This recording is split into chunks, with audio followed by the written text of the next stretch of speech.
আসসালামু আলাইকুম রহমতুল্লাহ বারকাতুহ। দেশ ও দেশের বাহির থেকে যে যেখান থেকে আমাকে দেখছেন শুনছেন সকলকে জানাই আন্তরিক মোবারকবাদ। আশা করি আলহামদুলিল্লাহ ভালো আছেন।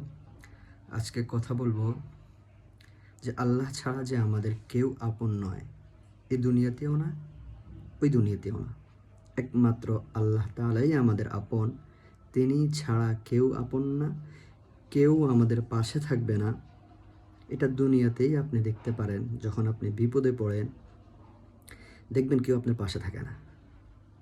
স্বার্থ যখন হয় তখন আপনার পাশে থাকে।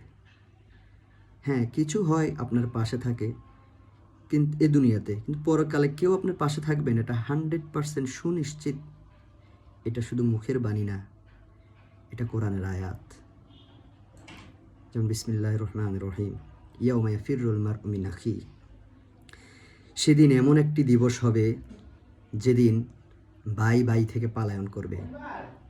ওয়া উম্মিহি ওয়া আবিহি, এবং সন্তান থেকে মা এবং তার বাবা পালায়ন করবে।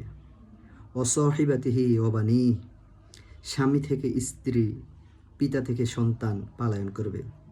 লিকুল্লি ইমরিইম মিনহুম ইয়াউমাইযিন শাআনুন ইউগনি, আর সেদিন সবাই সবার কর্মব্যস্ততা নিয়ে লিপ্ত থাকবে। সে যে যা যা করছে, সে এখন কি করবে, তার কি হবে, এ নিয়েই সে পেরেশানিতে থাকবে। সে আপনার চিন্তা করবে কখন ভাই।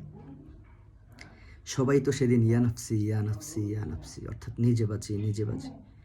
যদি পিতা আপনার কাছে আসে, ভাই আপনার কাছে আসে, তবে স্ত্রী আপনার কাছে আসে, বাবা আপনার কাছে আসে, আপনি তাদেরকে বলেন যে আমাকে একটা নেকি দেন, একটা নেকির কারণে আজকে আমি মুক্ত হয়ে যাব।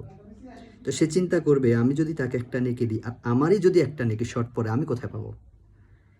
সুতরাং কেউ আপনার পাশে আসবে না, কেউ আপনাকে চিনবেই না, সে তার মতো থাকবে। দুনিয়াতে দেখেন না, যখন আপনি বিপদে পড়বেন তখন আপনাকে এই বিপদের মোকাবেলা আপনাকেই একা করতে হবে। আর বিপদ আল্লাহর পক্ষ থেকে আসে এবং বিপদ থেকে আল্লাহ তাআলাই উদ্ধার করে, কেউ উদ্ধার করে না। তো আমাদেরকে আল্লাহ তাআলার উপরেই নির্ভরশীল হয়ে দুনিয়াতেও আগাতে হবে এবং পরকালেরও সামানা গোছাতে হবে। কারণ ভাই, এই দুনিয়া হচ্ছে পরকালের শস্যক্ষেত্র। এ সম্পর্কে হাদিস শরীফে বলা হয় যে দুনিয়া মাজরাতুল আখিরা, অর্থাৎ দুনিয়া হচ্ছে পরকালের শস্যক্ষেত্র। এখানে আপনি যা কিছু করবেন পরকালে তা কিছুই পাবেন।